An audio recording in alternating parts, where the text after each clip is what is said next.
एवढू नेले हम एवढू काटिकी नेले ना ये कुआ दब मोर तो जमा इच्छा हुए छिंडिया कि सरुआ सरुआ है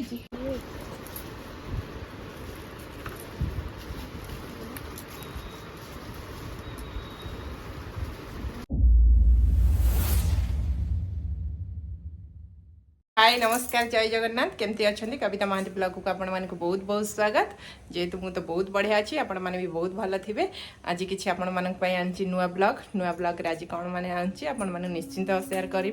चलतु आज जा सार कौन आज कहले साचीर किसी मार्केटिंग अच्छी पचारे आगे पड़े मार्केट लगी से मत जावाक पड़ो जेहेतु सार मैंने कहले जे साचीर मेसेज आसीगला स्कूल अच्छी सेलिब्रेशन अच्छी जेहेतु जन्माष्टमी आगू आसूची ना से सेलिब्रेशन करिया लगी आसिले तार टाइमटा काली अच्छी सेलिब्रेशन से जा ड्रेस किनिया लगी चलतु कौ ड्रेस मुझे आणुची आपण मानक निश्चिंत सेयार करी चलतु ए देखा मार्केट जा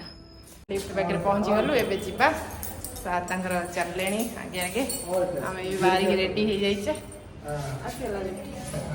चलो लिफ्ट चलु तो तौक जा मार्केट मार्केट सार मोर चलू साची लगी कौन किणार अच्छी कपड़ा किसी ना कि साचीर माने पड़े आस स्कूल मेसेज ना कहले मैंने एटा किण से किण निहती किसी ना कि मेसेज तो आउच मैंने जावाक पड़ो मार्केट रे पहुँची गलु मार्केट रे आउछु टिके भीतर को आउरी जिबा एबे सब ये ड्रेस सब पड़ी गलानी आसीना श्रीकृष्णकर सब जो नुआ नुआ ड्रेस जो ये पिंधती पुओ मैंने सब से ड्रेस सब राधाकर भी मिल जाए राधाकर दुकान में देखिए झीर मैंने ये ड्रेस नपा कौन कहनी ये जो लेहेंगा टाइप से ड्रेस ना मैडम कही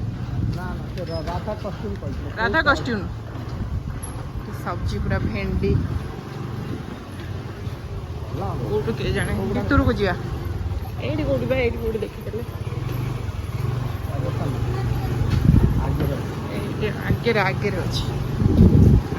गलु दुकान दुकान जा ड्रेस किनिया लगी देखिया कौ ड्रेस तादर पसंद हम देखिया साची लगी जा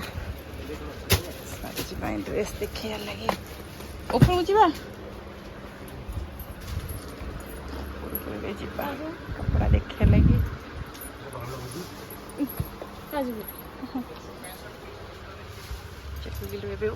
ऊपर अच्छी कपड़ा सब लेडीज कर दुकान भी भल भल ड्रेस सब मिल जाए सारे आम आगे आगे पलि गल कड़े गल देखिया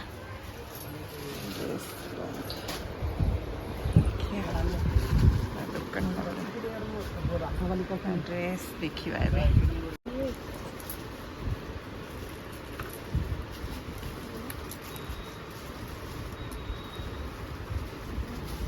ज़्यादा छोटा ही रहता है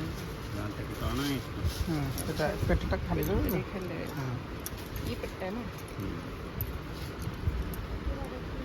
और भी कलर देखा एक पीला है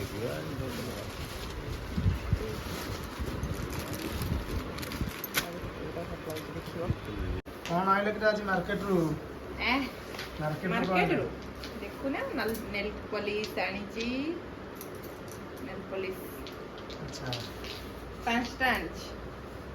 नेल पॉलिश ये सब मोर ड्रेस कलर नेल पॉलिश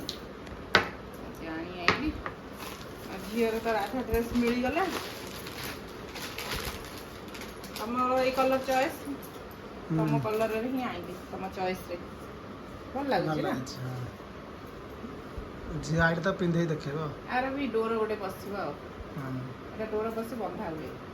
किंतु भल लागुची कलर टा ना हां ऑरेंज टा भल लाग येलो टा एते फिका दे लागुला एटा भल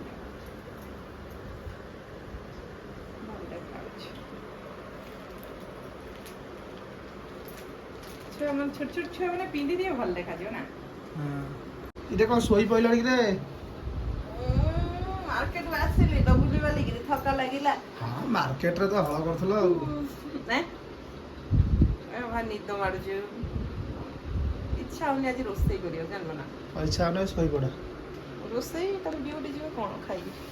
मु जाई कोडा खाइ देबी आ ଆଉ ଉଠ କ'ଣ କରୁଛ କର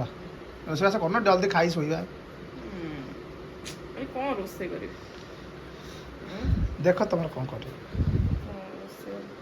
ଚୁଙ୍ଗୁଡ଼ି ଶୁଖୁଆ ଅଛି ଜାଣିଲ ନା ଚୁଙ୍ଗୁଡ଼ି ପୋଇ ଚୁଙ୍ଗୁଡ଼ି କରିଦେବ ଆଉ ପୋଇ କୋଉଠୁ ଆଣିବି ବା ଶୋଇବା ତମେ ଲଗେଇଛ କାହିଁକି ମୋ ଗଛରୁ ମୁଁ ଛିଡ଼େଇବିନି ସେ ଆଉ ଟିକେ ବଢ଼ିବ ଜାଣିଲ ନା ତା ଯୋଉ ଅଗ ଗୁଡ଼ା ସବୁ ସରୁଆ ସରୁଆ ହେଇଗଲା ତାକୁ କାଟିଦେଲେ ସେ ପୁଣି କେନା ଦେବ ହଁ ସେ କାଟିବା ସେଥିରୁ ଆଣିବା ତରକାରୀ କରିବା ଚାଲ ଯିବା ଆଣି ଆସିବା ପୋଇ ଚାଲ ଆମ ପୋଇ ଗଛ ଦେଖେଇବି ଆପଣମାନଙ୍କୁ ଚାଲ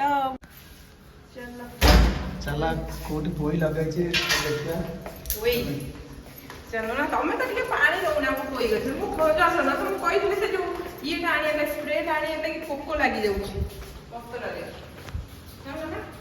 ମାର୍କେଟରେ ଗଲାବେଳେ ମନେ ପକେଇଲି ତ ହଁ ରେ ମୁଁ ନା ଭୁଲିଗଲି ବା ସେ ପୋକ ନା ଦେଖୁନା କେତେ ବଢିଆ ହେଇଥିଲା ପୋକ ଖାଇଯାଉଛନ୍ତି ବା ମନଟା ଭାରି ଦୁଃଖ ହଉଛି କଖାରୁ ଗଛ ଗୁଡାକ ଦେଖୁନା ନଟେଇଲାନି ସବୁ ଆଉ କେତେ ତା ଉପରକୁ ଯା ମାଡ଼ିବ କଖାରୁ ଗଛ ପୁରା ଏସବୁ ଏଇ ଦେଖ ଦେଖ ପୋଇ ପତ୍ର ଗୁଡା କେମିତି ଖାଇଦଉଛି ପୋକ ଇଏ ସବୁ ଖାଇଦେଇଛି ପୋକ ଖାଇଦେଇଛି ମୋର ଭାରି ମନ ଦୁଃଖ ହଉଛି ଜାଣିଛ ନା ପୋକ ଖାଇଦେଲା ଏସବୁ ନଟଉଛି ପୋକ ଖାଇଦେଇଛି କଣଟା ଦୁଃଖ ହବନି କୁହ ତ ଏତେ କଷ୍ଟରେ ମୁଁ ଲଗେଇଛି ପୁଣି ଓଡ଼ିଶାରୁ ଗାଁରୁ ଆଣିଥିଲି ପୋଇ ମଞ୍ଜି ରାଜସ୍ଥାନରେ କୋଉଠି ମିଳିବ ପୋଇ ଆମର ଏଇଠି ଅଛି ପୋଇ ଯିଏ ଖାଇବା ଆସନ୍ତୁ ନା ନା ନା ମୁଁ କାହାକୁ ଦେବିନି ମୋର ଅଳପ ପୋଇ ଲଗେଇଛି ମୁଁ ଜମା କାହାକୁ ଦେବିନି ଆରେ ବାବା କୋଉଠୁ ନବା ଏଇ ଯୋଉ ଅଗୁରୁ କୁଆଁ କୁଆଁ ନେଇଯିବା ଜାଣିଲ ଏଇଟା ନେଇଯାଅ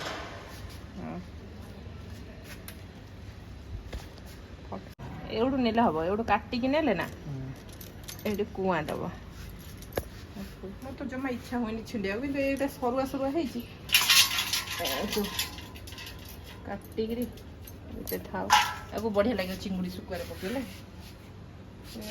ସବୁ ଗୁଡ଼ାକ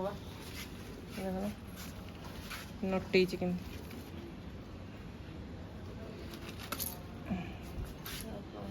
ଇଏ ସବୁ କ'ଣ କହନି ଝୁଡ଼ୁଙ୍ଗ ଗଛ ଦେଖ ଏ ଝୁଡ଼ୁଙ୍ଗ ଗଛ ସବୁ କେମିତି ହେଇ ପୋକ ଇଏ ହେଇଯାଉଛନ୍ତି ନହେଲେ ଇଏ ନା ଝୁଡ଼ୁଙ୍ଗ ପୁରା ଲମ୍ବା ଲମ୍ବା ଝୁଡ଼ୁଙ୍ଗ ହବ ଏତେ ଲମ୍ବା ଲମ୍ବା ପୋକ ମରା ଔଷଧ ନେଇ ଅଛି ଆଉ ଔଷଧ ଆଣିବ ତ ଯୋଉ ଘାସ ମରିଯିବ ପୋକ ମରା ଖାଲି ଘାସ ମରା ଆଣିବନି ଘାସ ତ ଉପାଡ଼ି ଦଉନ ଯେମିତି ଏଇ ଯୋଉ ପାଳଙ୍ଗ ଫାଳଙ୍ଗରେ ଯଦି ପୋକ ଲାଗିଯାନ୍ତି ନା ଏପଟରେ କହନ୍ତିନି କିଡ଼ା କିଡ଼ା ବାଲା ପୋକ ଦେଖୁନା ଖଡ଼ା ଶାଗ ମୋର ଏଇଠି କେତେ ବଢିଆ ହେଇଥିଲା ୟାକୁ ସବୁ ଖାଇ ଦେଇଛନ୍ତି ପୋକ ପୁରା ପୁରା କିଛି ରଖିନାହାନ୍ତି ଏ କଖାରୁ ନଟା ବି ତାକୁ ବି କେତେବେଳେ ଖାଇଦେବେ ପୋକ କଖାରୁଟା ଫୁଲ ହେଲେ ପିଠଉ ପିଠଉ କରିବା ମାଡ଼ିବ ଆଉ କୋଉଟା ନବା ଦେଖିଲ ଏଇଠୁ ନେଇଯିବେ କି ଏଠୁ ନେଲେ କାହିଁ କହନି କୁଆଁ ଦବୁ ଟାଇଟ୍ କରି ବାନ୍ଧ ନା ଢିଲା କରି ବାନ୍ଧ ନା ଟାଇଟ୍ କରି ଢିଲା କଲନି ସବୁ ବଢିବ ପୁଣି କେମିତି ସେ ବଢୁଛି ବା ହେଇ ନଟା ହେଇ ଆସି ଦେଖ କେତେ ବାଟ ଟାଇଟ୍ କଲେ ତାକୁ ପ୍ରୋବ୍ଲେମ ହଉଥିବ ନା ଟିକେ ଢିଲା ରଖୁନ ଏଇ ଏଠୁ ପୁରା ନଟା ହେଇଛି ଦେଖ ଇଏ ପୁଣି ହେଇ ଦେଖ ଇଏ ଗୋଟେ ସ୍ପୁନ୍ କେନା ଶାଖା ଦେଇଛି ଏଠୁ ସାଇଡୁ ୟା ପତ୍ର ତମେ ଯେତେ ଛିଡେଇବ ହେଲା ଏ ପତ୍ର ଛିଡା ହେଲେ ମାନେ ସେତେ ତମର କେନା ଶାଖା ବଢିବ ଆଚ୍ଛା ବଢିଆ ଦବ ଏଠୁ ଖଣ୍ଡେ ନେଇଯା ଯେତେ ତମେ ଛିଡେଇବ ଆମର ହେଇଯିବ ନା ଚିଙ୍ଗୁଡ଼ି ପାଇଁ ହେଇଯିବ ନା ଆଉ ନବନି ନା ହେଇଯିବ ବେଶୀ ଆଉ ପୁଣି ଆଉ ଥରକୁ ଆସିବା ନବ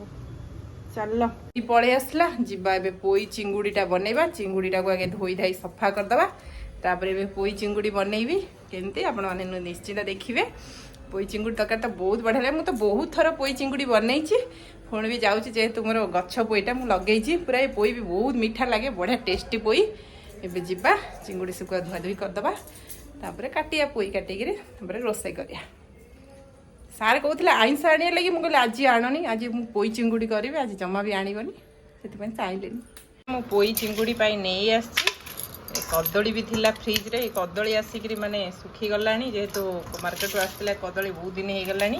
କଦଳୀ ଆଉ ବାଇଗଣ ଗୋଟେ ଅଛି ବାଇଗଣ ଆଉ ପୋଇ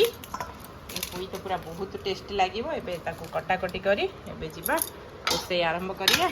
ଧରି ମୁଁ ବସିଗଲି ପୁରା ଗାଁର ଯେମିତି ବସନ୍ତି ଗାଁରେ ଯେମିତି କଟାକଟି ହୁଏ ପନିକିରେ ମୋତେ ତ ପନିକି ଏଇଟା ବହୁତ ଭଲ ଲାଗେ ପନିକିଟା ବି ମୁଁ ଏଇଠୁ ହିଁ ଆଣିଥିଲି ମୋତେ ବଢ଼ିଆ ଲାଗୁଛି ମୋତେ ଛୁରୀରେ କଟା ମୋତେ ଏତେ ପସନ୍ଦ ନୁହଁ ମୋତେ ଗାଁରେ ଯେମିତି ପନିକିରେ ବସି କାଟନ୍ତି ଘରେ ମୁଁ ସେଥିପାଇଁ ଏମିତି ବସି ମୋତେ ଚାଲିଲି ପରିବା କାଟିବା ଲାଗି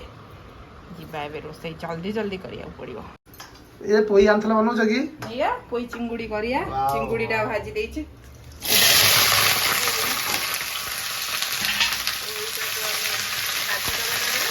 ସୋରିଷ ମସଲା ଦିଆହବ ଆଚ୍ଛା ପୋଇ ଚିଙ୍ଗୁଡ଼ିରେ। ସୋରିଷ ମସଲା ଦେଇ ଆମର ଯୋଉ ପୋଇ ଚିଙ୍ଗୁଡ଼ି ଆରେ ପୁଣି ଟିକେ କଦଳୀ ଫୁଲା ପକେଇଛି, ପୋଟଳ ପୁରା ଚିଙ୍ଗୁଡ଼ି ଘାଣ୍ଟ ଆଉ ଆଚ୍ଛା ପୋଇ ଚିଙ୍ଗୁଡ଼ି ଘାଣ୍ଟ ଆଉ ଟେଷ୍ଟ ହବ। ଏଇ ଶୁଖୁଆଟା ଥିଲା ଚିଙ୍ଗୁଡ଼ି ସଜାରେ ନା ଏଇଟା ପୁରା ଚିଙ୍ଗୁଡ଼ିଟା ଥିଲା। ମୁଁ ତା ଘର ଶୁଖେଇକିରି ତାକୁ ହିଁ ଆଣିଥିଲି। ଶୁଖୁଆ ହେଇଯାଇଛି ଲାଗିବ ଦେଖିବା କେମିତି ଲାଗୁଛି ପୁରା ଆଉ। ମିଠା ଚିଙ୍ଗୁଡ଼ି। ଆମର କରିନଥିଲେ 2-3 ଥର ହେଲାଣି। କରିଦେବା ଆଉ ଏବେ ଆକୁ ସନ୍ତୁଳି ଦେଲି। ସନ୍ତୁଳି ଦେଲା ପରେ ହେଲା ଏବେ କଣ କରିବା, ଆକୁ ମସଲା ମାନେ କଞ୍ଚା ମସଲାଟା ଦିଆହବ ଆଧରେ। ଆଚ୍ଛା ସୋରିଷ ମସଲା ସୋରିଷ ମସଲା ମୁଁ ଆଧରେ ଦେଇଦେଲି। ସୋରିଷ ମସଲା ଟିକେ ହଳଦୀ ହେରିକା ପକେଇଦେବ। ଲଙ୍କା ମୁଁ ଖାଲି ଗୋଟେ ବାଟି ଦେଇଛି, ଆଉ ଟିକେ ଲଙ୍କା ପାଉଡ଼ର ଦେବ ଗୋଳେଇବା। ସୋରିଷ ମସଲା କେବେ ଜାରିବନି, ତାକୁ ଏମିତି ଏଇଥିରେ ହିଁ ଜଳିଯିବ। ଏଟା ମାନେ ଫ୍ଲେଭରଟା ବି ବଢ଼ିଆ ଦିଏ। ଏମିତି ବନେଇବେ ଆପଣମାନେ, ବହୁତ ଟେଷ୍ଟ ଲାଗିବ। ମୁଁ ତ କେତେ ଥର ବନେଇଛି, ମତେ ବଢ଼ିଆ ଲାଗେ। ଆମର ପୋଇ ଚିଙ୍ଗୁଡ଼ି ଘାଣ୍ଟ ହେଇଗଲା ରେଡ଼ି। ଏବେ ଦେଖନ୍ତୁ କେତେ ସୁନ୍ଦର ମଜାରେ ହେଇଛି। ସୋରିଷ ବେସର ଦିଆ ହେଇଛି ଆଧରେ, ପୁରା ବାସ୍ନା ତ ବଢ଼ିଆ ଦେଉଛି। ଚାଲନ୍ତୁ ଏବେ ସାର୍ଙ୍କ ପାଇଁ ବାଢ଼ି ଦେବା। ସାର୍ ତାଙ୍କର ଖାଇବେ ଏବେ, ତାଙ୍କ ପାଇଁ ବାଢ଼ିକିରି ଦେଇଦେବା। ଆମେ ଆମର ଝିଅକୁ ସ୍କୁଲରୁ ଆଣିଲେ ମୁଁ ଯାଇ ଖାଇବି। ପୋଇ ଚିଙ୍ଗୁଡ଼ି ତରକାରୀ ରେଡ଼ି ହେଇଗଲା। ଆପଣମାନେ ତ ଦେଖିଲେ ମୁଁ କେମିତି ପୋଇ ଚିଙ୍ଗୁଡ଼ି ବନେଇଲି। ଦେଖିଲେ ଆପଣମାନେ ଏମିତି ବନାନ୍ତୁ, ଦେଖିବେ ବହୁତ ଟେଷ୍ଟି ଲାଗିବ। ଆଜିର ଭିଡ଼ିଓଟି କେମିତି ଲାଗିଲା ନିଶ୍ଚିନ୍ତ କମେଣ୍ଟସରେ ଜଣେଇବେ। ଯଦି ବି ଭଲ ଲାଗିଥିବ ନିଶ୍ଚିନ୍ତ ଲାଇକ୍ ସେୟାର ସବସ୍କ୍ରାଇବ୍ ନିଶ୍ଚିନ୍ତ କରିବେ। ରହୁଛି। ଜୟ ଜଗନ୍ନାଥ। Bye bye.